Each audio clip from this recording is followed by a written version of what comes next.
இல்லை, நான் இது வரைக்கும் ஓப்பனாக சொல்கிறேன், நான் இது வரைக்கும் ஓட்டு போட்டதே கிடையாது. பட் இனிமேல் நான் போவேன், விஜய்க்காக நான் போவேன்.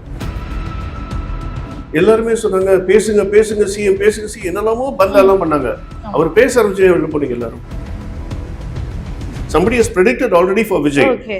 His horoscope and MGR's horoscope are the same. So he will come into the political இது வந்தார். எம்ஜிஆர் ஒரு நடிகனா வந்தார். He came into politics. NTR, he was an actor, he came into politics. Yes. Jayalalitha, she was an actor, she came into politics. ஏன் ஒரு நடிகர் வந்த பாலிடிக்ஸ்ல வந்து என்ன தப்பு? டிவிகே அரசாங்கம் சரியா தான் பயணிக்கிறாங்க அப்படிங்கிறது உங்களுக்கு 100% சொல்ல மாட்டேன். இப்போ ஒருத்தர் போயிட்டு வந்தார், எங்கேயோ ஒரு வாரத்துக்கு தமிழ்நாடு ஏதோ ஒரு மூலைக்கு போயிட்டு வந்தார். வந்தோடனே ஏர்போர்ட்டில் ஒரு 10 மைக் வச்சுட்டாங்க. இதே விஜய் போயிட்டு வரும்போது மைக் வைக்க மாட்டேங்கிறாரா?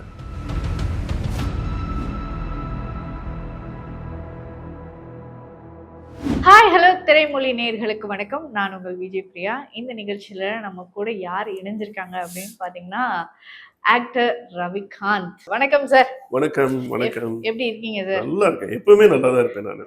சார், லாஸ்டா நாங்க வந்து உங்களை விஷுவலா பார்த்தது கோவா படம். அதுக்கப்புறம் நடிச்ச படம் எல்லாம் பார்க்கவே இல்லை நீங்க? இல்ல சார், எங்களுக்கு டக்குன்னு உங்களை பார்க்கும்போது அதுதான் ரெஜிஸ்டர் ஆகுது. எஸ், சொல்லுங்க. சோ ஏன்னா அதுல வந்து ஒரு மல்டிபிள் ஆக்டரா வந்திருப்பீங்க. 12 ரோல் பண்ணிருப்பேன் நான் டோட்டலா. அதுல வந்து அந்த பார்ல வர பொண்ணு நான் தான். அது வந்து நாங்க வந்து கோவால வந்து நாங்க ஒரே ஒரு சீன் தான் ஷூட் பண்ணோம். அந்த கப்பல் சீன் மட்டும் தான் நாங்க கோவால ஷூட் பண்ணோம். அதுக்கப்புறம் எங்களுக்கு பெர்மிஷன் கொடுக்கல, because there was something that was happening. So நாங்க எல்லாமே மலேசியால தான் ஷூட் பண்ணோம், லங்காவில. So the entire movie was done only in Malaysia. Okay sir. இப்போ அந்த படத்துக்கு அப்புறம் நிறைய உங்களுக்கு வாய்ப்புகள் வந்தது. அதுக்கு முன்னாடியும் நிறைய படங்கள் வந்து பண்ணிருக்கீங்க. பட் ஆனா அந்த படம் உங்களுக்கு ஒரு பிரேக் த்ரூவா இருந்ததா? பெரிய பிரேக் அது ஆக்சுவலா. ஏன்னா இது வரைக்கும் அதுக்கு முன்னாடி வெங்கட் பிரபு படம் நடிச்சிருக்கேன். கோவாக்கு முன்னாடி சரோஜா பண்ணேன், பிரியாணி பண்ணோம், எல்லாமே பண்ணோம். பட் சென்னை 28 பண்ணல, அதுக்கப்புறம் பண்ண படம் because I was busy in Malayalam films actually. Okay, and I was doing Kannada films also. Goa படம் பண்ணதுக்கு அப்புறம் வந்து நிறைய பேச்சு வர ஆரம்பிச்சது. சார் நீங்க தானே அப்படின்னு. சரி, இட் வாஸ் மீ. பட் எதுக்காக இந்த மாதிரி பண்ணீங்க? சரி, அப்போ வந்து தசாவதாரம் முடிஞ்ச டைம். ஸோ கமல் 10 பண்ணிட்டாரு. இப்போ ஹிந்தியில் வந்து I think I don't know the name of the film. அவங்க வந்து 11 கேரக்டர்ஸ் பண்ணாங்க. So Venkat Prabhu when he called me for this film, he said, boss, you're doing a role. I said, okay boss. அப்போ வந்து திருநீர்மலையில தான் ஃபர்ஸ்ட் ஷூட் எங்களுக்கு. அந்த கல்யாண மண்டபம் சீன் வருது தெரியுமா, அந்த ஃபாரினர் இந்தியா கல்யாணம், அதுதான் ஃபர்ஸ்ட் டே ஷூட். கண்கள் இரண்டால்னு சொல்லிட்டு அது பிரேம் தனி ஷாட். இது வந்து அந்த இந்தியன் ஒரு ஃபாரின் லேடி கல்யாணம் பண்ணிப்பாங்க. அப்போ அந்த கல்யாண புரோகிதர் நாளை எடுத்து பொண்ணு அடிச்சிருவாங்க. அதான் ஃபர்ஸ்ட் ஷாட். அது ஐ தாட் ஓகே, அதில் முடிஞ்சிடும் அப்படின்னு. அதுக்கப்புறம் திடீர்னு பார்த்தா it was Rajini's daughters production actually. So season uncle, எனக்கு வந்து உங்க பாஸ்போர்ட் வேணும். எதுக்கு சார்? நாங்கள் கோவா படம் ஷூட்டிங்னா சார் தான் முடிஞ்சு போய். இல்லை சார், நம்ம இல்லை மலேசியாவில் பண்ண போகிறோம் அங்கிள் அப்படின்னு. சரி, எல்லாம் டீட்டெயில்ஸ் கொடுத்து கட் பண்ண தேனியில் வந்து அந்த பஞ்சாயத்து சீன் வரும். அதை தேனியில தான் ஷூட் பண்ணும். சார் நான் சொன்னேன், அதுலேயும் வந்து அது வந்து பள்ளிக்கூடத்து வாத்தியாராக வருவேன். அதுதான் ஆக்சுவலாக படத்தில் ஃபர்ஸ்ட் சீன் தான் வரும். என்ன பசங்க இங்கே ஒன்றும் கூடி இருக்காங்க, அதான் இன்ட்ரோடக்ஷன் ஷாட் பிரேமுக்கு, வைபவுக்கு, ஜெய்க்கு. அதுதான் ஃபர்ஸ்ட் பண்ணேன். I thought okay, that was also over. அதுக்கப்புறம் தான் Aishwarya's college, Soundarya's college set we are going to Malaysia uncle இந்த மாதிரி ஷூட் பண்ண போகிறோம். ஃபுல் அண்ட் ஃபுல் அங்கே தான் பண்ணோம். அங்கே நாங்கள் பண்ணும்போது தான் Prabhu told me, you are doing a female character, but please don't open your mouth with any. நான் பேசிட்டு ஆம்பளைன்னு தெரிஞ்சுக்கோங்க. சரி ஓகேங்க. கம்ப்ளீட்டாக ஷேவ் பண்ணிட்டாங்க.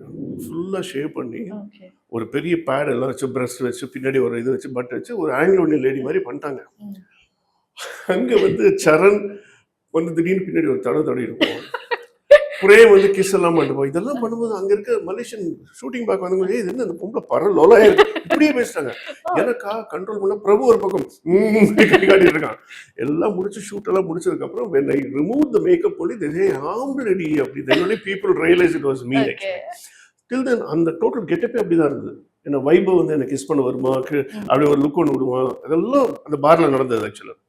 அதில் வந்து என் கூட பேரா நடிச்சது வந்து இவர், what is name, is Venkat பிரபுவோட அசோசியேட் ஆக்சுவலாக. அவர் தான் என் கூட ஃபுல் ட்ராவல் பண்ணுவார் ஆக்சுவலாக. இஸ் அன் அசோசியேட் டைரக்டர் ஆக்சுவலாக. ஸோ நாங்கள் 2 பேரும் எல்லாத்துலேயும் ஒன்றாவே வரும். அவர் இன்ஸ்பெக்டர், நான் இன்ஸ்பெக்டர்னா ஹீல் பி இன்ஸ்பெக்டர், நான் அந்த ஆங்கிலோ இந்தியன் கேர்ள்னா he'll be the husband for me. இப்படி தான் we work. Jolly very extremely jolly. சரி, நீங்க சொன்ன மாதிரி தசவதாரம் படத்துல கமல் சார் வந்து 10 கெட்டப் போட்டாங்கன்னா நீங்க ஒரே படம் அவர் கமல் 10 கெட்டப் போட்டோம்னா it was a story. This is not a story, this is a fun actually. Okay. But அதுக்கு ஈக்குவலா நீங்களும் ஒரு getup போட்டுருக்கீங்க. You cannot compare me with Kamal. அது வேற, அவர் வேற, நாங்க வேற. Of course நான் வளர்ந்து எங்க வீட்ல நான் வளர்ந்து கூட கமல் வீட்ல வளர்ந்தது தான் ஜாஸ்தி. Because that's the thing I always tell. Charu Vasu is my godfather. Okay. And godfather அவர் தான் எனக்கு godbrother வந்து கங்கை அமரன். இவங்க ரெண்டு பேரும் என் லைஃப்ல, because I'm the only son from my parents.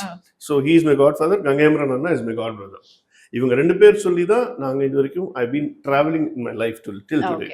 Sir, இப்போ ரவிகாந்த் அப்படின்னு நம்ம பார்க்கும்போதே டக்குன்னு சினிமா பிரபலங்கள் எல்லாருமே இந்த காந்த்ங்கிற பேரை பின்னாடி சேர்த்துக்கிறாங்களோ அப்படிங்கிற ஒரு சஸ்பெக்டிவ் இருக்குல்ல sir. Rajinikanth sir, Vijayakanth sir, சரி இப்போ அடுத்தது எங்களுக்கு தெரிஞ்ச காந்த் வந்து ரவிகாந்த் சார். ஸோ இப்படி இந்த பேரு எப்படி வந்து? என்னோட actual name is Ravi. It was only Ravi. So Balachander sir வந்து என்ன ஃபர்ஸ்ட் படத்தை அறிமுகப்படுத்தும் போது வந்து there was already 3 Ravis. Radha Ravi was there, நில்கல் Ravi was there, there's one more Ravi was there. என்னடா ஒரே ரவி ரவி ரவி அப்படி இப்படி சார் நான் என்ன சார் பண்ணுறேன், சரி உன் பேரை நான் மாத்திரம் சொல்லி அவர் தான் இந்த ரவிங்கிறது ரவிகாந்த் மாத்தினார். ஸோ அந்த காந்த் சேர்ந்தது காரணமே அவர் தான், மை குருநாதர். ஓகே. ஸோ உங்களுக்கு மீடியா தான் மிகப்பெரிய பேஷனா இருந்ததா ஃபர்ஸ்ட் டைம்? இல்ல, my passion was I want to become a pilot. Okay, so pilot தான் first. That was my first passion. Even now என்ன விட்டா நான் போய் ஓட்ட ஆரம்பிச்சிடுவேன். Of course I don't fly Boeing and all. I fly this aircraft. ஒரு 4 aircrafts இருக்கு. சின்ன car ஓட்டுற மாதிரி பீச் கிராஃப்ட் பேரன் ஒன்று இருக்கு, பைப்பர்னு ஒன்று இருக்கு, அப்புறம் மௌலி அவரின் ஒரு ஏர்கிராஃப்ட் இருக்கு, அப்புறம் வந்து கிரம்மன் கூஸோ aircraft. These are only 4 aircraft which we fly. ஏன்னா இதெல்லாம் வந்து கார் ஓட்டுற மாதிரி தான். Of course எல்லா பிளானிங் எல்லாமே இருக்கணும் அதுல. But that is one of the easiest thing which I really wanted to become. But of course it did not. So first மூவில நீங்க ஒரு சான்ஸ் கிடைக்கும் போது உங்களுக்கு என்ன தோணுச்சு, இது பண்ணலாம் நம்மளோட பேஷனை விட்டுருவோமோ அப்படின்ற ஒரு விஷயம்? நான் மூவிக்கு வரும்போது aircraft Madras they closed the Madras Flying Club, so there was no other go for me. No அதுக்கு முன்னாடி வந்து கண்ணதாசன் காந்தின்னு ஒருத்தர் இருக்கார், காந்தி கண்ணதாசன். அவர் வந்து he was working in the Gramophone Company of India. அதாவது இந்த ஹிஸ் மாஸ்டர்ஸ் வாய்ஸ்னு ஒரு recording company. Have you heard about it? ஒரு நாய் வந்து ஒரு கிராமோஃபோன் முன்னாடி உட்கார்ந்திருக்கும். ஆமா. அந்த கம்பெனில வந்து நான் சவுண்ட் இன்ஜினியரா போய் ஜாயின் பண்ணேன். First sound engineer, professional sound engineer. அங்க போய் நான் ரெக்கார்டிங் டிவிஷன்ல போய் ஜாயின் பண்ணி கிட்டத்தட்ட 6 months ட்ரைனிங்ல இருந்தேன். அப்போ வந்து ரகு வாஸ் மை குருநாதர் அங்க ரெக்கார்டிங்கை பொறுத்தவரைக்கும். அவர் தான் வந்து இந்த சுப்ரபாதம், இந்த கந்தசஷ்டி கவச்சம், பஞ்சரத்னம் அதெல்லாம் ரெக்கார்ட் பண்ண one of the top most sound engineer. அவர்கிட்ட நான் ஒர்க் பண்ணது இட் வாஸ் அனலாக். இப்போதான் டிஜிட்டல். அப்போ it was analog. 2 V meter இருக்கும், அது மட்டும் போயிட்டு இருக்கும். ஸோ நாங்கள் வந்து எடிட் பண்ணாலும் வந்து டேப் வந்து ரிவர்ஸ் பண்ணி நாங்கள் கட் பண்ணி தான் ஜாயின் பண்ணுவோம். இப்போ வந்து டிஜிட்டல் என்னென்ன பண்ணிக்கலாம், ஸ்ப்ளைஸ் பண்ணி பண்ணிக்கலாம். அப்போல்லாம் முடியாது. ஸோ அவர்கிட்ட நான் கற்றுக்கிட்டதுக்கு அப்புறம் தேசி இனிமேல் நீ வேலைக்கே வராதுன்ட்டாங்க. I was the first person to work for them from home. நான் வீட்டில் இருந்து I was doing recording because என்கிட்ட அந்த ஃபுல் சிஸ்டம் இருந்தது எங்கிட்ட வீட்டில். அது எப்படின்னா அசிமுத்னு ஒரு பிளேயர் இருக்கு, சோனி அசிமுத். அப்படி இட்ஸ் அ ரீமாஸ்டரிங் மிஷின். ஒரு கேசட்டை போட்டோன்னா 10 கேசட் ஒரே நேரத்தில் ரெக்கார்ட் ஆகும் ஃபுல் ஸ்பீடில். இப்போ 1 hour கேசட் நீங்கள் கேட்குறீங்கன்னா அது வந்து 10 நிமிஷத்துல முடிச்சு கொடுத்துரும். ஸோ அப்படி இருக்கும்போது ஒரு நாளைக்கு நான் 1000 கேசட்ஸ் நான் ரெக்கார்ட் பண்ணுவேன் அந்த கம்பெனிக்கு. பண்ணி நானே கொண்டு டெலிவரி பண்ணி, நானே பிக்கப் பண்ணி, நானே லேபிள் ஒட்டி பேக் எல்லாம் நான் கொடுத்துருந்தேன். ஸோ அப்புறமா வந்து once they start their studio in Calcutta, they close the Madras company. Then only movie எப்படி நான் வந்தேன்னா, மை அங்கிள், எங்கள் அம்மாவோட அண்ணா எஸ்.என். நாராயணன் அப்படின்னு சொல்லி, is one of the top most journalist இந்த ஃபிலிம் இண்டஸ்ட்ரி. நான் பேர் சொல்ல விரும்பல, ஆனால் எங்கள் மாமா பேர் கேட்டால் நிறைய இன்னைக்கு இருக்கிற டாப் மோஸ்ட் ஹீரோஸ் வந்து நடுங்குவாங்க. அந்த அளவுக்கு வாஸ் அ டெரர். ஸோ மார்னிங்னா ஜெமினி மாமா, சாருண்ணா இவங்கெல்லாம் வாக்கிங்க்கு வருவாங்க. Almost most of that they come home. We were in Santhome அப்போ. ஸோ பீச்னால they all come for walking. Evening also they come for a different session which I don't say here. So நான் வந்து லைக் இட் நான் வந்து எங்கள் வீட்டில் வந்து கமல் வீட்டில் வளர்ந்த ஜாஸ்தினா, சாருவாசன் வந்து என்ன பண்ணா, என்னோட பெரியமா பையன் பிரகாஷ், அவன் வந்து கேமராமேன் ஆக்கி விட்டார். ஸோ விக்ரம்லாம் அவன் தான் ஃபுல் அண்ட் ஃபுல்லாக he was an associate cameraman. அப்போ மோனோலிசான்னு ஒரு சில் ஃபோட்டோகிராஃபர் இருந்தார். His name is Ramamani, but his brand name was Monalisa. அவர் வந்து கமல் எந்த படம் பண்ணாலும் அவர் தான் இருப்பார். ஸோ அண்ணா கிட்ட நான் சொல்லி அண்ணா சொல்றாரு, நீ ஃபர்ஸ்ட் படிக்காத அப்படின்னாரு. நீ படிச்ச உருப்படவே மாட்டேன்றாரு. ஓப்பனாக சொல்றேன். And many people think I'm qualified beyond my limit அப்படி. பட் ஓப்பனாக நான் சொல்கிறேன், 5ஆம் கிளாஸ்க்கு அப்புறம் நான் படிக்கல. That was the last schooling. Yeah, சத்தியமா that was the last schooling I did. நான் ஸ்கூல்லேருந்து பெங்களூர்லேருந்து மெட்ராஸ்க்கு வரும்போது 5th பாஸ் பண்ணி வந்துட்டேன். நான் வந்ததுக்கப்புறம் தான் அர்ஜுன் வந்தான் பின்னாடி. ஓகே ஓகே, அதுக்கப்புறம் 5th அப்புறம் நான் படிக்கவே இல்லை. படிக்காம தான் இவ்வளோ விஷயங்களை நான் கற்றுக்கிட்டேன். எல்லாமே வந்து ப்ராக்டிக்கல் திங். ஓகே எனக்கு I was very good in studies. But எனக்கு சில விஷயங்கள் வந்து இந்த சப்ஜெக்ட் வந்து திணிப்புன்னு ஒன்று வந்து தெரியுமா? அது சரி, ஹிஸ்ட்ரி கற்றுக்கிறீங்களா? What is it you going to gain by history? Okay Akbar Babar கொழாடி சண்டை போட்டாங்க. ஆமா. அதை பார்த்து நம்ம இப்போ என்ன பண்ண போகிறோம்? ஒண்ணு பண்ண ஒன்றும் பண்ண. Mathematics is important, science is important, language is important. Okay, இந்த மாரல் சயின்ஸ் எது கொண்டு வந்தீங்க? ஓகே சோ நம்மளுடைய லைஃப்ல ரொட்டீன்ல ஏன் எப்படி அது இல்லாட்டா வந்து இருக்கணும்? நம்ம பேரண்ட்ஸ் சொல்லி நம்ம திருந்த மாட்டோமா? மாரல் சயின்ஸ் படிச்சா நம்ம திருந்தணுமா? சரி, ஒன்று கேட்குறேன். இந்த நியூ மேக்ஸ்னு ஒன்று தெரியுமா? What is new maths actually? Okay I'm asking you, answer me, no? New mathematics, normal mathematics, new மேக்ஸ்னு வந்தது. அது என்னன்னா லைக் ஒன்றும் இல்லை. நீங்கள் ஒரு கடைக்கு போகிறீங்க, 1 கிலோ தக்காளி வாங்குறீங்க, 80 ரூபாங்கிறோம். நீங்கள் 100 ரூபா கொடுப்பீங்க, மிச்சம் என்ன பண்ணுவாங்க? 20 ரூபா கொடுப்பாங்க. அவங்ககிட்ட போய் எக்ஸ் மைனஸ் ஹோல் ஸ்கொயர் பையர் ஸ்கொயர் என்ன பண்ணுவாங்க? அவங்க எதுக்கு இதெல்லாம் confuse வந்தது? ஏ பிளஸ் மைனஸ் இதெல்லாம் எதுக்கு ஆக்சுவலாக? மேக்ஸ் வந்து it was a beautiful subject actually. இதெல்லாம் வரும்போது see you are deviating from one subject to a different thing. Even though then why the calculator has got all the old system? Why? இதான் நான் கேட்குறேன். Okay so இந்த மாதிரி தேவையில்லாம விஷயம் வரும்போது எனக்கு அது ஒரு அவர்ஷன் வந்துருச்சு. Okay but I learned everything. இப்போ கமல் படிச்சிருக்காரா? இல்லை கமல் 7th. ரஜினி படிச்சாரா? ரஜினி பேசுகிற இங்கிலீஷ் என்ன பியூட்டிஃபுல்லாக இருக்குது. கமல் வந்து ஒன்றும் இல்லை. கமலை பொறுத்து நான் சொல்லுமானா, சினிமான்னு ஒரு புக் வந்து இப்படி கொடுத்துட்டு இப்படி கொண்டு தான் போகிறோம். You will tell you what is there in the book. Okay so you don't need something which is been okay. I will ask you one more question. Wright brothers தெரியுமா? யாரு? தெரியும் ராக்கெட் பிளேனை கண்டுபிடிச்சது அவங்க புக்கை பார்த்து கண்டுபிடிச்சாங்க இல்ல இல்லைல்ல? So everything has to be done practically. When you have brains to think something practically, why to need a book for it? அதுக்கான எஜுகேஷன் வேண்டாம்னு சொல்லலை, இருக்கட்டும். சரி இப்போ இண்டஸ்ட்ரியில வந்து நிறைய டாப் ஆக்டர்ஸ் இருக்கிறாங்க. அதுல முக்கியமான தவிர்க்க முடியாத ஒரு ஆக்டர் நம்ம Vijay sir and Ajith sir. So இப்போ 2 பேருமே வேறு வேறு பாதைகளை நோக்கி வந்து போயிட்டாங்க. ஸோ இப்போ திரைத்துறையில இருந்து விஜய் சார் அவர்கள் முதலமைச்சரா இருக்கிறாங்க. Of course. ஸோ இப்போ நீங்களுமே வந்து பாத்தீங்க அப்படின்னா அவருக்கு சப்போர்ட் பண்ணி நிறைய வீடியோஸ்லாம் நம்ம பார்க்கலாம். இதுக்கு முன்னாடி ரவிகாந்த் அவர்கள் பொலிட்டிக்கலா நிறைய விஷயங்கள் பேசியிருக்காங்களா அப்படின்னு கேட்டா ஓப்பனா எங்களுக்கு தெரியாது. அந்த விஷயங்கள் நாங்க பார்க்கவும் இல்லை. அப்படி எதுவுமே இல்லவும் இல்லை. இல்லை, நான் இது வரைக்கும் ஓப்பனா சொல்றேன். நான் இது வரைக்கும் ஓட்டு போட்டதே கிடையாது. ஓட்டு போட்டதே கிடையாது லைஃப்ல. Not even I've not even stepped into the polling booth till this day because I was totally against politics. Everybody they promise, but nobody has kept up their promises. Okay. So why should I waste my time on when people they don't want to serve my thing? Okay, நம்ம ஒரு விஷயத்தை நம்பி நம்ம போடுறோம், but அது நடக்காத போது why should I do it? But இந்த வாட்டி I'm totally regretting why I didn't go to the polling booth. But இனிமே நான் போவேன், விஜய்க்காக நான் போவேன். என்ன அப்படி என்ன விஷயம் சிஎம் விஜய் கிட்ட உங்களை ஈர்த்தது? See, I'll tell you one thing. He is very practical. Okay. He is very practical. அவர் வந்து எல்லாருமே சொன்னாங்க பேசுங்க சிஎம் பேசுங்க சிஎம் என்னெல்லாமோ பந்தாலாம் பண்ணாங்க. அவர் பேச ஆரம்பிச்சு வெளில போனீங்க எல்லாரும். I'm asking a very simple question. அது வந்து இன்னொரு லேடி சொன்னாங்க. அதாவது அவரை பார்க்கும்போது எனக்கு வந்து ஒரு பழைய பாட்டு ஞாபகம் வருது, மௌனமான நேரம் அப்படின்னு. அந்த மௌனம் பேசியதுன்னு ஒரு படம் வந்து தெரியுமா? பேசுறதுக்கு அப்புறம் என்னாச்சு அந்த மௌனம்? எவனுமே இல்லைங்க. So you guys have done a mistake. Accept it. Why don't you face if you've done a mistake? You're not able to do it. No? Then why do you question him? Okay. He is doing his job. நானும் விஜய் ஒரு படம் ஒன்றா நடித்தோம், நேருக்கு நேர் அப்படின்னு சொல்லி. Vasanth direct பண்ண படம். அது ஒரு படம் தான் ஒன்றா பண்ணோம். லாஸ்ட் இயர் வந்து நானும் சந்திரசேகர் சார் ஒரு சீரியல் பண்ணோம். ராதிகா ப்ரொடியூஸ் பண்ண சீரியல் கிழக்கு வாசி அப்படின்னு நாங்களும் அவரும் சம்பந்தியாக நடித்தோம். எவ்வளோ விஷயங்கள் பேசுவோம் தெரியுமா? அவர் அப்பயே சொன்னார், எனக்கு வந்து என் பையனுக்கு வந்து எம்ஜிஆரோட ஜாதகம் இருக்கு. Somebody has predicted already for Vijay. Okay. His horoscope and MGR's horoscope are the same. So he will come into the political இது அப்படின்னு வந்தாரு. சரி, நான் ஒன்னே ஒன்று கேட்குறேன். எம்ஜிஆர் ஒரு நடிகனா வந்தார். He came into politics. NTR, he was an actor, he came into politics. Yes. Jayalalitha, she was an actress, she came into politics. ஏன் ஒரு நடிகர் வந்த பாலிடிக்ஸ்ல வந்து என்ன தப்பு? ஏன் வரக்கூடாது? In fact, an actor knows the public more than a real politician. Oh, okay. So easier people understand because see, Vijay had so much of fan following. Now Vijay சொல்றது because I'm 63, okay? He's still like my younger brother. I'm open up பேசுறேன். He's a honorable chief minister of Tamil Nadu. I respect him for the நாதா என்னோட எல்லா வீடியோல வந்து அந்த ஒரு வார்த்தையை நான் யூஸ் பண்ணுவேன். அதனால வயசுல சின்னவனால மத்தவங்க மாதிரி அவன் இவன்லாம் நான் பேச மாட்டேன். See, whatever it may be, he is a human. As a human, I have to respect him. I respect him. And I adore him like anything. Okay. And he is doing wonders. அதாவது ரஜினி ஒரு படத்தை சொல்றதை செய்ய சொல்லாது, இவர் சொல்லாமலே எல்லாத்தையும் பண்ணிட்டு இருக்காரு. எவ்வளவு விஷயங்கள் பண்ணிட்டு இருக்காரு. இன்னைக்கு வந்து ஒரு ஒரு ஒரு டிரைவிங் லைசன்ஸ் வாங்குறதுக்கு கூட வந்து you're driving today. Nobody can question you. 10 ரூபா வாங்க மாட்டாங்க. அந்த ஒரு ஸ்டேட்டஸ்க்கு வந்து அவரோட என்டையர் டீமை கொண்டு வந்திருக்காரு. அதுவே போறாது. எவ்வளவு பெரிய விஷயம் அது. ஓகே. இப்போ நீங்க ஸ்டார்டிங்ல நேருக்கு நேர் படம் பண்ணியிருக்கீங்க, அதுக்கப்புறமா எஸ்ஏசி சார் கூடயும் ஒர்க் பண்ணியிருக்கீங்க.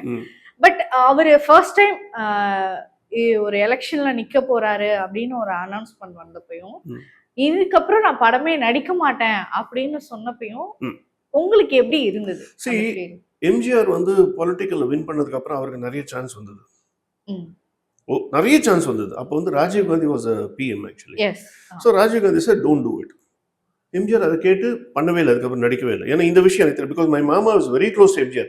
உலகம் சுற்றும் வாலிபன் படம் பண்ணும்போது எங்கள் மாமா was travelling through the trip with MGR. So மாமா டெல்ஸ் மீ, மாமா தான் ஃபர்ஸ்ட் வந்து Times of India sorry film ஃபேர்ல போட்டார் the next chief minister of Tamil Nadu அப்படின்னு. Even before MGR became chief minister. So then you can imagine how close my mama was with him, because my mama gathered so much of information from MGR. This is what he really want to do for the public, for the Tamil Nadu people. He has done it. No? In fact, Inniki, what is today's date? Inniki, August 15. What is today? Independence Day. இது வந்து இந்தியாவுக்கு கிடைச்ச independence day. But இன்னைக்கு இருக்கிற இந்த August 15 வந்து நம்ம தமிழ்நாடுக்கு கிடைச்ச ஒரு இண்டிபெண்டன்ஸ் டே த்ரூ விஜய். கண்டிப்பா. Okay, definitely sir. சார், இப்போ பொலிட்டிக்கலா நிறைய விஷயங்கள் வந்து டிவிகே மேலேயும் குற்றச்சாட்டிட்டு இருக்காங்க, எதிர்கட்சி உட்பட. உங்களுக்கு அதான வேற. ஓகே. பட் அரசியல்ல இப்போ அவங்க வந்துட்டாங்க. ஸோ நிறைய ஸ்ட்ரகிள்ஸை ஃபேஸ் பண்ணி வந்திருக்காங்க. டிவிகே. ஸோ இப்போ நிறைய ஸ்ட்ரகிள்ஸையும் ஃபேஸ் பண்ணிட்டு இருக்காங்க, நிறைய குற்றச்சாட்டுகளும் வச்சுட்டு இருக்காங்க. பட் இந்த குற்றச்சாட்டை அவங்க தவிர்த்திருக்கலாம், டிவிகே அரசாங்கம் சரியா தான் பயணிக்கிறாங்க அப்படிங்கிறது உங்களுக்கு தோணும்? 100% சொல்ல மாட்டேன், 200% சொல்லுவேன். Okay. Because they know what they are doing, they are at their job and they don't want to answer. சரி, ஒன்னு கேக்குறேன், ஏன் பிரஸ் பீப்புள் விஜய் மீட் பண்ண மாட்டேங்கிற? I tell you one thing, press பீப்புளே ஃபர்ஸ்ட், சாரி நான் உங்களை வச்சு சொல்றேன், அவங்களே பொய் ஆக்சுவலா சொல்றது உண்மையா போட மாட்டாங்க. சோ இப்போ விஜய் வந்து ஜெனுயினான ஒரு விஷயத்த சொன்னாலும் அது வெளியில வரும்போது வேற மாதிரி மாறி தான். ஆமா, அது கான்ட்ரோவர்சியா கிரியேட் பண்ணும். அதுக்கு தான் that is the main reason why Vijay is not answering any of the press people. And moreover, let me ask you a question. When everything, whatever has been happening in an assembly, every single scene is being shot with all the cameras. So அங்க என்ன நடக்குதுங்கிறது எல்லாருக்குமே தெரிய வருது, on லைவாவே news வருது. அதே மீறி எதுக்கு why should you give a press report? Okay. But ஆனா எல்லா பொலிட்டிஷியனும் பிரஸ் மீட் பண்ணனும், பிரஸ் கேட்கக்கூடிய கேள்விகளுக்கு பதில் சொல்லணும் அப்படிங்கிற ஒரு பேட்டர்ன் கட்டமைச்சிருக்காங்க. பிரஸ் கேட்கவே வேண்டிய அவசியமே இல்லை. பிரஸ் கேட்கக்கூடிய கேள்விகள் என்னவோ அது ஏற்கனவே சொல்லி முடிச்சிடுறாரு. முடிச்சதுக்கு அப்புறம் தான் பிரஸ் அதே கொஸ்டின் கேட்க போறாங்க. அவர் என்ன சொல்றீங்க, இப்போ ரிவைண்ட் பண்ணி பார்த்துன்னு சொல்ல போறாரு. Okay, why is it you repeat the same question again and again? Okay, because all the other people that are answering press, ஒருத்தர் போயிட்டு வந்தாரு எங்கேயோ ஒரு வாரத்துக்கு தமிழ்நாடு ஏதோ ஒரு மூலைக்கு போயிட்டு வந்தாரு. வந்தோடனே ஏர்போர்ட்ல ஒரு 10 மைக் வச்சுட்டாங்க. இதே விஜய் போயிட்டு வரும்போது மைக் வைக்க மாட்டேங்கிறாரா? ஓகே, பிரஸ் தொடர்ந்து அவாய்ட் பண்றாரு அப்படிங்கிற ஒரு குற்றச்சாட்டு இல்ல. வைக்கிறாங்க. see, I tell you one thing, he has got better jobs to do. Okay, ஒரு பிரஸ் கேட்குற கேள்விக்கு ஒரு அந்த ஒரு 10 நிமிஷம், அந்த ஒரு அரை மணி நேரம் ஒரு பிரஸ் கேட்குற டைமுக்கு he can do so many other wonders. That is what he is doing right now. So press they நம்ம ஒண்ணே கேட்கணும், இது எம்ஜிஆர் இருக்கும்போதெல்லாம் பிரஸ் இருந்தாங்களா? எம்ஜிஆர் போய் கேட்டாங்களா? ஏன் இப்போ மட்டும் கேட்கறாங்க? ஆனா உடனே எல்லாரும் ஒரு போனை தூக்கிட்டு போயிடறாங்க, ஒரு மைக்கு தூக்கிட்டு போயிடறாங்க. வை? ஏன் அப்போ டிடி இருந்தது. ஓகே, எம்ஜிஆர் இந்த டிடி இருந்தது, வேற சேனல் எதுவும் இருக்கல. அப்போ ஏன் போல? வை DD did not go for it? So today, and இன்னொன்று சொல்றேன், the public, I'll blame the public also for it. நான் ஓப்பனாக சொல்றேன். Like not only the political people, ஒரு சினிமா ஆளுங்களே வச்சுங்க.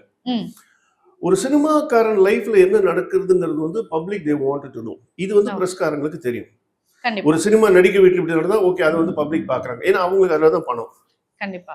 But why is it you don't do with a normal guy? உங்க வீட்டு பக்கத்துல இப்போ ஒரு நடிகருக்கோ டிவோர்ஸ் ஆச்சுன்னா they are okay, they are something, they are problem சொல்றாங்க. ஏன் உங்க பக்கத்து வீட்டுல இருந்து இதே விஷயங்கள் நடக்குது, டிவோர்ஸ் ஆகுது, பிரச்சனை வருது, ஏன் அதனையும் ஷூட் பண்ண மாட்டாங்க? ஏன் பப்ளிக் will not see? இந்த விஷயம் உங்களுக்கு தெரியும். அதனால ஒரு ப்ராப்ளம் வீட்டில் நடந்தாலும் இதெல்லாம் போட்டா ஓகே, நமக்கு நல்ல mileage. What is that you people gain out of it? Okay sir definitely sir அது ஓகே நோட்டீஸ் பண்ண சரி வேண்டிய ஓகே விஷயம். ஒரு நடிகை வந்து இந்த இவ கூட இருந்தா சரி இருக்கட்டும் இருந்துட்டு அது பர்சனல் லைஃப் அது. ஓகே நாளைக்கு இன்னைக்கு ஒருத்தி இருப்பா நாளைக்கு இன்னொருத்தி வருவா. இது அதாவது சத்யராஜ் ஒரு படத்துல சொல்லுவார், மணிவண்ணன் சொல்லுவார், புதுசா ஒரு பிரச்சனை கிளப்பி விட்டா பழச மறந்துடுவாங்க அப்படின்னு. அதுதான் that is what the press people are doing right. Today you talk about one celebrity, tomorrow you talk about another celebrity. இதை மறந்துடுவாங்க. அப்ப இந்த ஏற்கனவே பேசுற மேட்டர் என்னாச்சு? You have done a damage.